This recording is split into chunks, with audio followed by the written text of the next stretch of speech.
Assalamualaikum warahmatullahi wabarakatuh. Perkenalkan, nama saya Safaratul Nisa, NIM 18343420003, kelas PJKRI Parepare. Di sini saya akan mempresentasikan materi yang membahas tentang kesepahaman menentukan perspektif, status, dan peranan sosial wanita dalam olahraga. Ada 6 materi yang akan saya bahas pada kali ini. Yang pertama yaitu sifat-sifat stratifikasi sosial. Yang kedua, kesepahaman menentukan perspektif, status, dan peranan sosial wanita dalam olahraga. Yang ketiga, status wanita dalam olahraga. Yang keempat, peranan wanita dalam olahraga. Yang kelima, masyarakat olahraga di Indonesia masih kuat dengan konsep kalah menang. Dan yang keenam, pandangan partisipasi wanita dalam olahraga. Olahraga perempuan termasuk kompetisi amatir dan profesional di hampir semua olahraga dan negara di dunia. Partisipasi perempuan dalam olahraga meningkat secara dramatis pada abad ke-20, terutama pada kuartil terakhir, yang mencerminkan perubahan dalam masyarakat modern yang menekankan kesetaraan gender. Meskipun tingkat partisipasi dan kinerja masih sangat bervariasi menurut negara dan olahraga perempuan memiliki penerimaan yang luas di seluruh dunia. Dalam sosiologi, pengelompokan masyarakat berdasarkan tingkatan-tingkatan tertentu itu disebut dengan stratifikasi sosial. Stratifikasi sosial atau pelapisan sosial secara umum dapat diartikan sebagai pembedaan atau pengelompokan anggota masyarakat secara vertikal. Stratifikasi sosial merupakan gejala sosial yang sifatnya umum pada setiap masyarakat.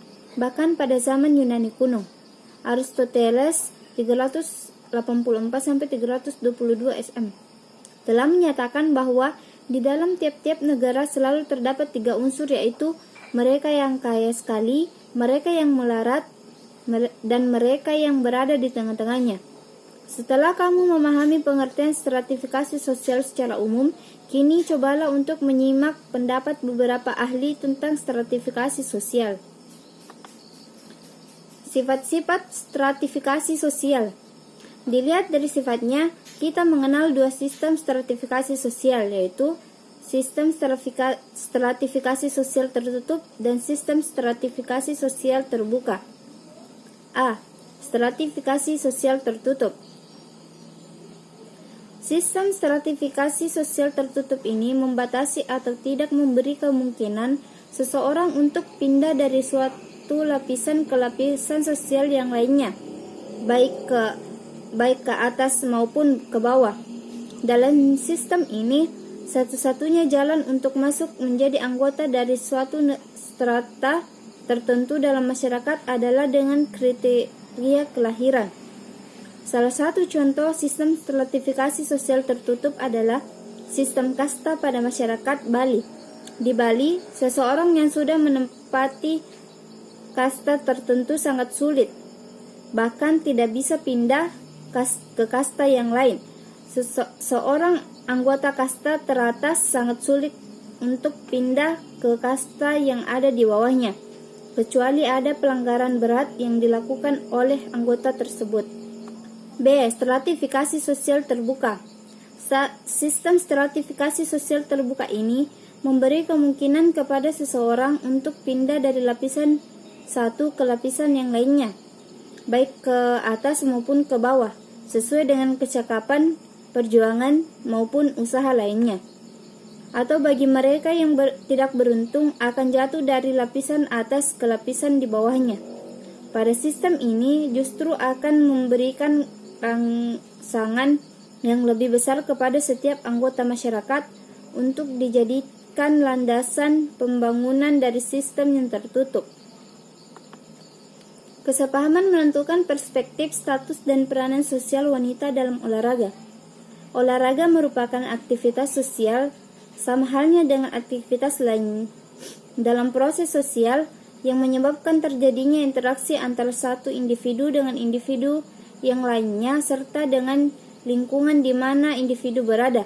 Dalam interaksi sosial yang terjalin dengan teratur dan tersusun, maka setiap orang yang mempunyai situasi tertentu yang menyebabkan terjadinya perubahan pada hal apa yang harus diemban dan dikerjakannya. Kenyataan bahwa manusia memiliki dua segi kehidupan, yaitu kehidupan publik dan kehidupan pribadinya.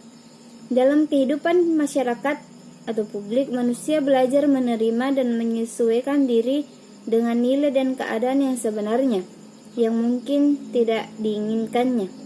Sebagai pribadi, manusia memiliki keleluasaan untuk berbuat dan menjadi sesuai dengan keinginannya, seperti dalam aktivitas olahraga bergu yang memiliki aturan kolektif, tetapi diberikan kebebasan per individu untuk menunjukkan kemampuan yang dimiliki melebihi kemampuan yang lainnya.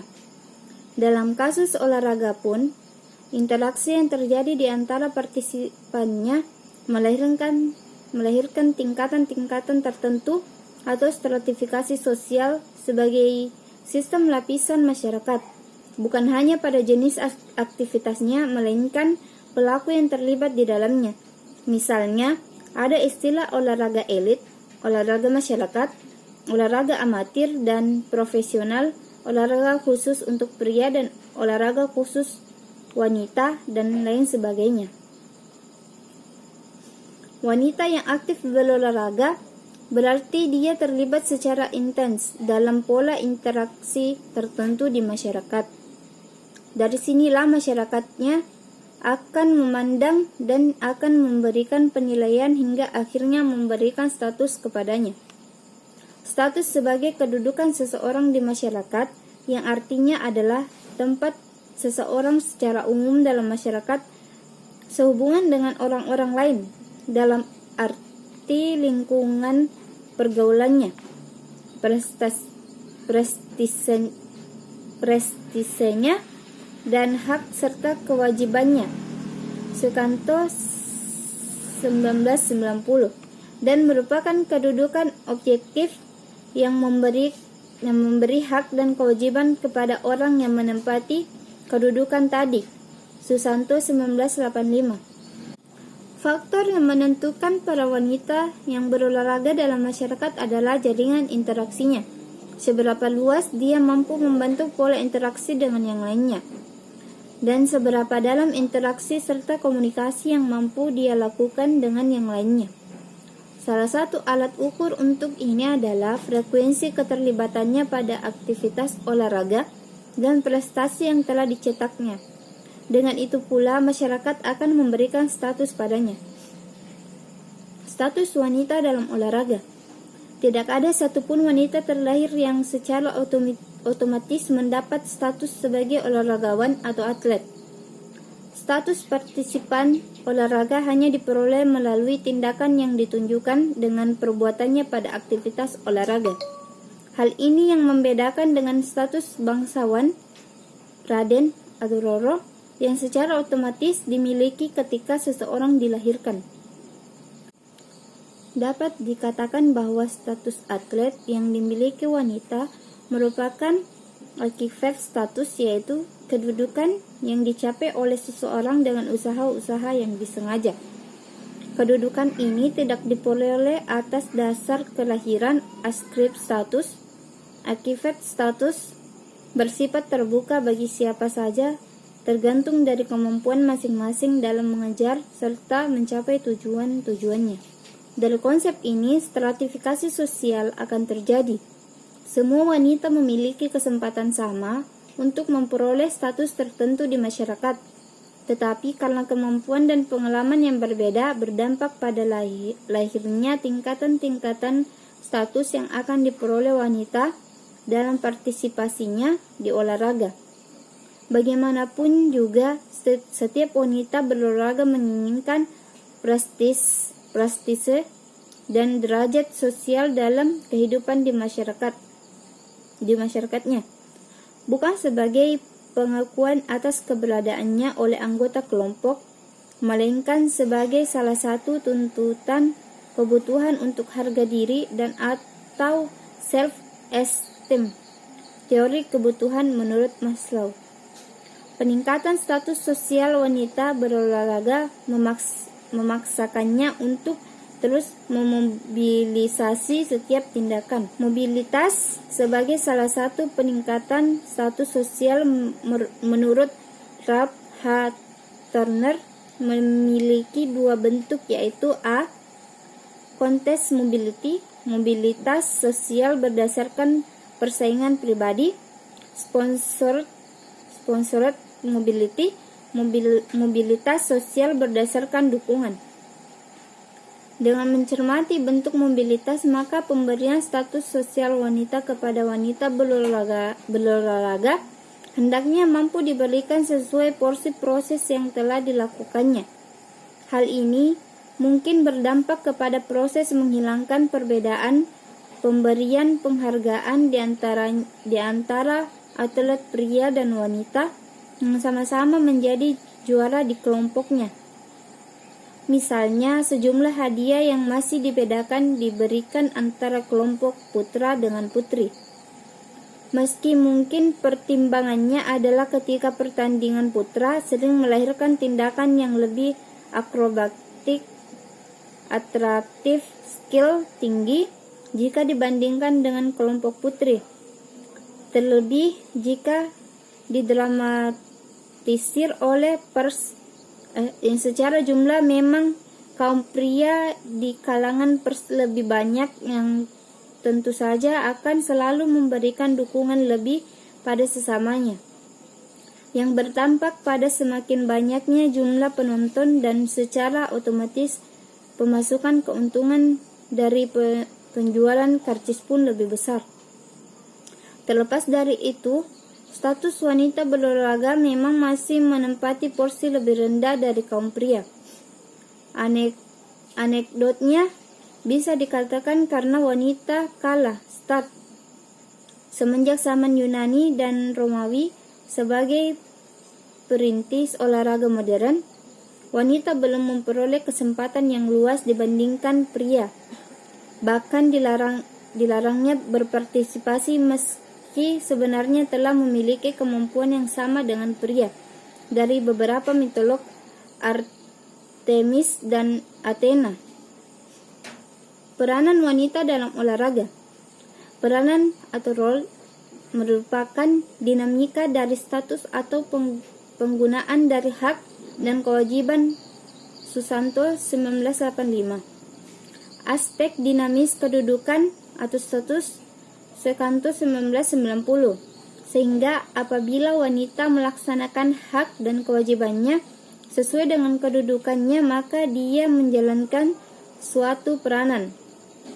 Peranan mungkin mencakup 3 hal, yaitu yang pertama, meliputi norma-norma yang dihubungkan dengan posisi seseorang, serangkaian peraturan yang membimbing seseorang dalam kehidupan kemasyarakatan.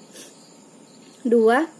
Konsep tentang apa yang dapat dilakukan oleh individu dalam masyarakat sebagai organisasi.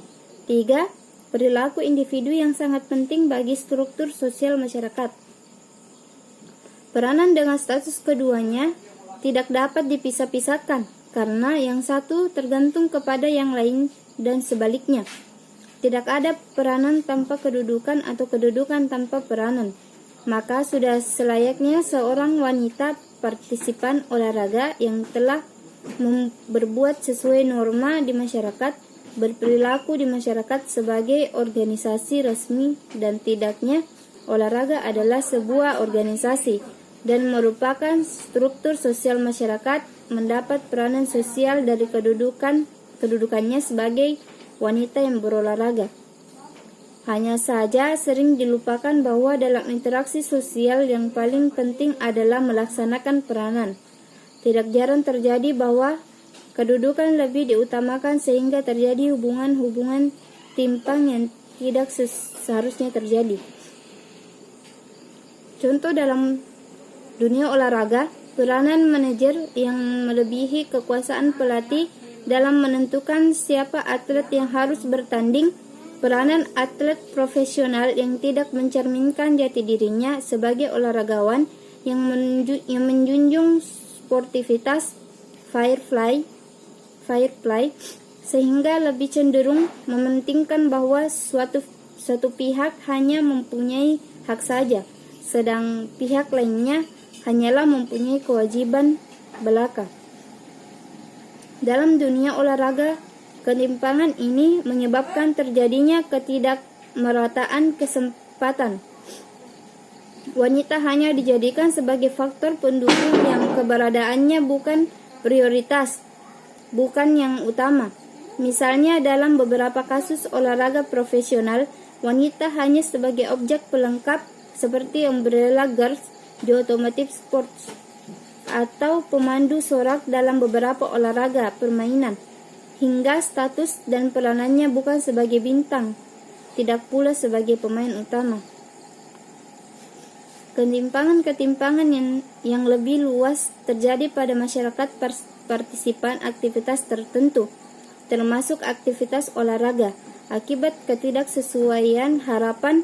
Dalam konteks olahraga Indonesia, rasanya lebih tepat dikatakan tuntutan dengan peranan terhadap peranan yang tepat dalam menduduki suatu status. Davis 1948 terjadi karena pertama, harapan masyarakat kurang memperhatikan tindakan sebenarnya atau sebaliknya. Yang kedua, apabila harapan masyarakat akan tindakannya diketahui, akan tetapi waktu dan situasi tidak memungkinkan bagi individu yang bersangkutan. Yang ketiga, apabila pemenuhan harapan masyarakat di luar kemampuan individu. Masyarakat olahraga Indonesia masih kuat dengan konsep kalah menang, bahwa suatu pertandingan hanya sebatas pemenang dan pecundang, sehingga identik dengan menyamaratakan status tanpa memahami peranan yang diemban. Kita menyamakan status atlet kita dengan atlet dunia tanpa mengerti proses untuk memperoleh status terlebih peranannya seperti apa. Dunia olahraga wanita lebih memperoleh kesialan dari konsep ini. Kita lebih tahu bahwa tim putri kita adalah pecundang tanpa mengerti siapa lawannya dan proses untuk menjadi pecundang, karena kita memang kalah start dalam proses pembinaan olahraga wanita. Tim sepak bola kita lebih banyak kalahnya. Tim bulu tangkis semakin terpuruk berpindahnya pebulu tangkis putri harapan kita ke negara lain.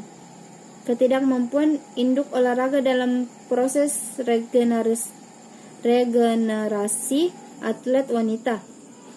Ini semua adalah tren yang semakin memperburuk persepsi masyarakat terhadap aktivitas wanita berolahraga. Salah satu penyebabnya adalah perbedaan kesempatan menurut Chocolate 1990. Dari beberapa kasus bahwa wanita masih memiliki sedikit kesempatan dibandingkan pria, terutama di kota-kota kecil dan wilayah pedesaan. Yang lebih sering terjadi adalah kekurangan diantaranya dalam hal yang pertama, persendian dan pemeliharaan peralatan dan penyebarannya. Yang kedua, penjadwalan pertandingan dan waktu latihan. Yang ketiga, kesempatan memperoleh pelatihan dan tutor akademik. Yang keempat, penugasan dan kompensasi pelatih dan tutor.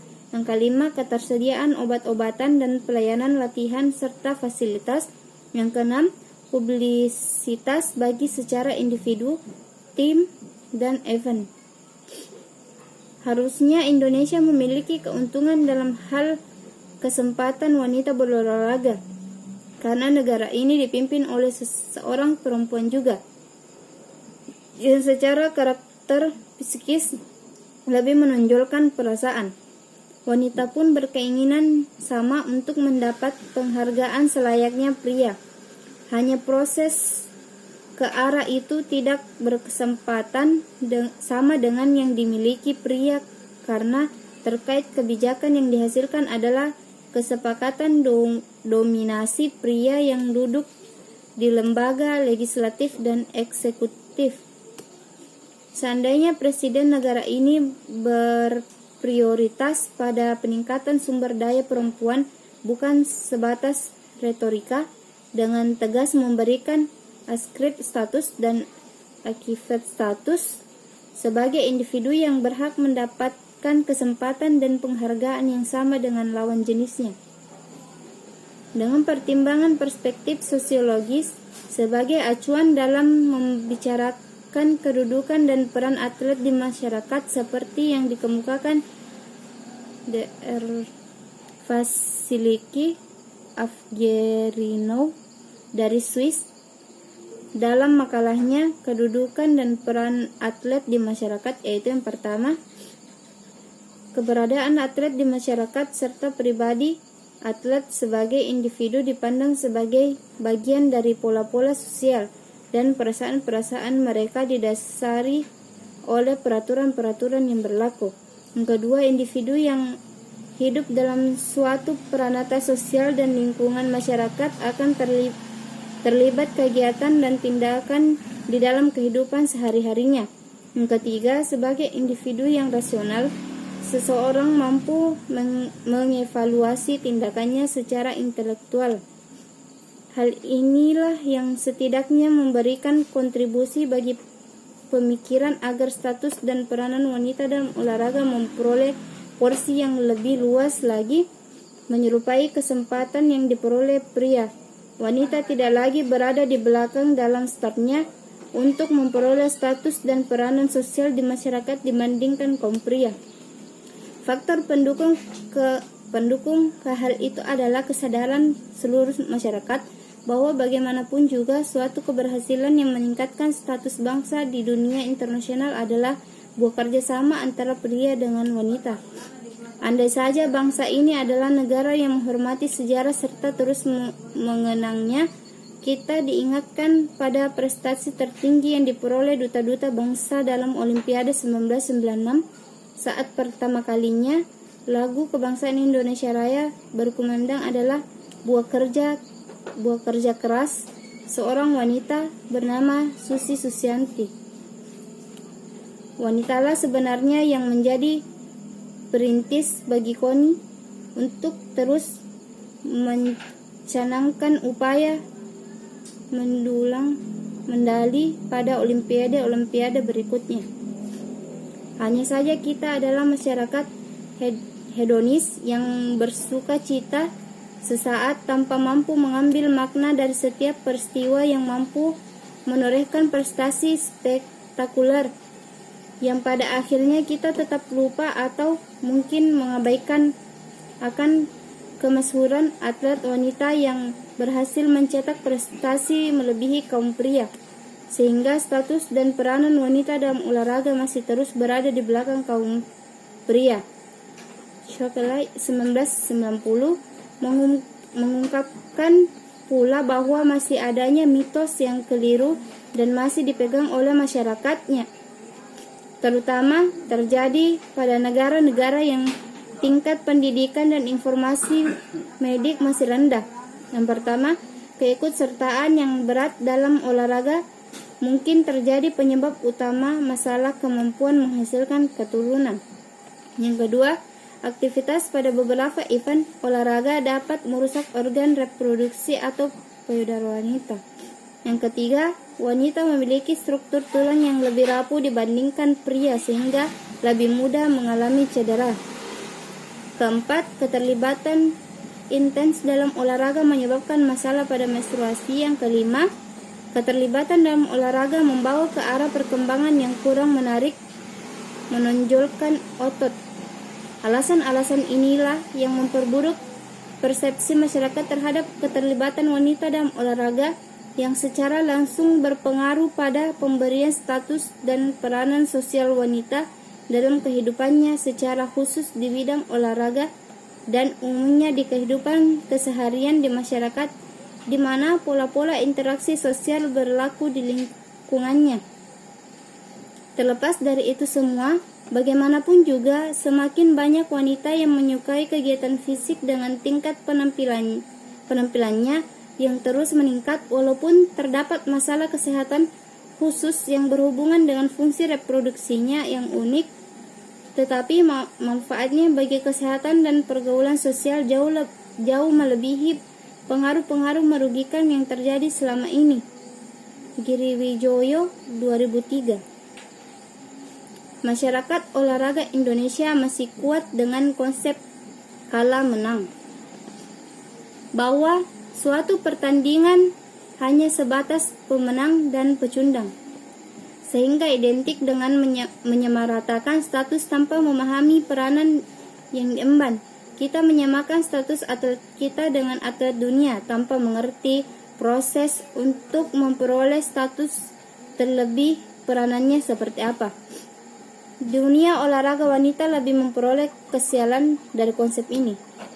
Kita lebih tahu bahwa tim putri kita adalah lemah tanpa mengerti siapa lawannya, dan proses untuk menjadi menang karena kita memang kalah start dalam proses pembinaan olahraga wanita.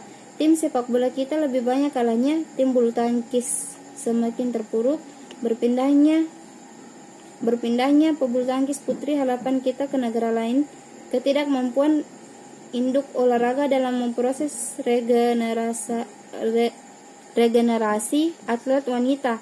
Ini semua adalah tren yang semakin memperburuk persepsi masyarakat terhadap aktivitas wanita berolahraga.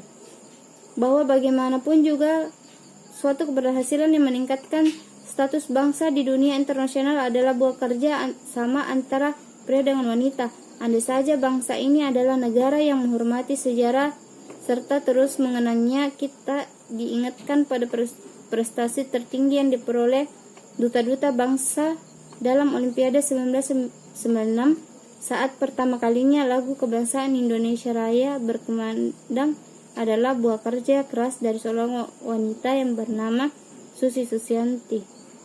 Wanitalah sebenarnya yang menjadi perintis bagi KONI untuk terus mencanangkan upaya mendulang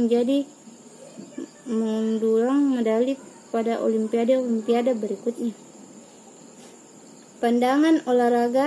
Pandangan partisipasi wanita dalam olahraga. Diskriminasi terhadap perempuan di Indonesia menyebabkan sempitnya kesempatan mereka untuk berperan di masyarakat.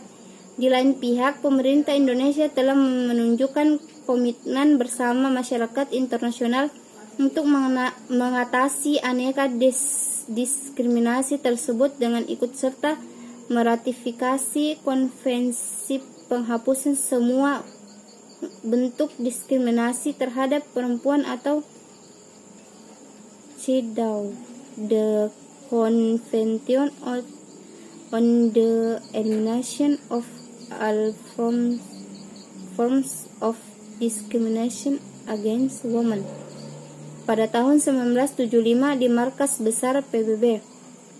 Komitmen itu diperkuat pula dengan diterbitkannya Undang-Undang Republik Indonesia Nomor 7 Tahun 1984 sebagai implementasi CEDAW yang berjalan 20 tahun lamanya, meski hanya segelintir orang tahu dan menjalankannya. Kondisi yang menghambat kesempatan perempuan untuk memperoleh pendidikan formal berawal dari kebudayaan pingitan dalam bentuk aneka pembatasan yang diberlakukan terhadap perempuan pada semua lapisan sosial di berbagai daerah di Indonesia. Budaya seperti ini bermula dari kecenderungan masyarakat untuk mendidik anak perempuan dengan perlakuan yang berbeda dengan laki-laki, seperti tercermin dalam pola asuhan di lingkungan keluarga, dan perlakuan ini merambah hingga pada kalangan masyarakat umum. Mengutip istilah Rusli Lutan 2004, fenomena ini disebut proses perambatan, yakni proses yang menjalar dari keluarga ke masyarakat luas yang terjadi pada semua fase kehidupan, seperti pemilihan jenis permainan, warna pakaian, dan perilaku sehari-hari, hingga pada perolehan pendidikan dan aktivitas lainnya seperti keterlibatan dalam kegiatan berolahraga. Kesimpulan, pemberian status dan peranan sosial bagi wanita dalam olahraga hendaknya dapat dilakukan lebih bijak melalui pertimbangan kesesuaian antara apa yang mampu dilakukannya dengan pemberian hak dan kewajiban, serta kesesuaian memberikan harapan-harapan bukan dalam bentuk tuntutan. Mitos yang keliru sudah seharusnya dibuang. Perbedaan persepsi tidak harus semakin menyudutkan status dan peranan wanita dalam olahraga, melainkan sebagai pengayaan untuk mencari solusi dalam memberikan kesempatan yang lebih luas untuk menumbuh kembangkan seluruh potensi serta untuk terus mengejar ketertinggalan dari kaum pria dan kemajuan kaum wanita di negara lain. Faktor yang menentukan para wanita yang berolahraga dalam masyarakat adalah jaringan interaksinya, seberapa luas dan dia mampu membentuk pola interaksi dengan yang lainnya, dan seberapa dalam interaksi serta komunikasi yang mampu dia lakukan dengan yang lainnya. Salah satu alat ukur untuk ini adalah frekuensi keterlibatannya pada aktivitas olahraga dan prestasi yang telah dicetaknya. Dengan itu pula masyarakat akan memberikan status padanya. Itulah beberapa materi yang dapat saya jelaskan. Kurang dan lebihnya mohon dimaafkan. Wabillahi taufiq wal hidayah. Wassalamualaikum warahmatullahi wabarakatuh.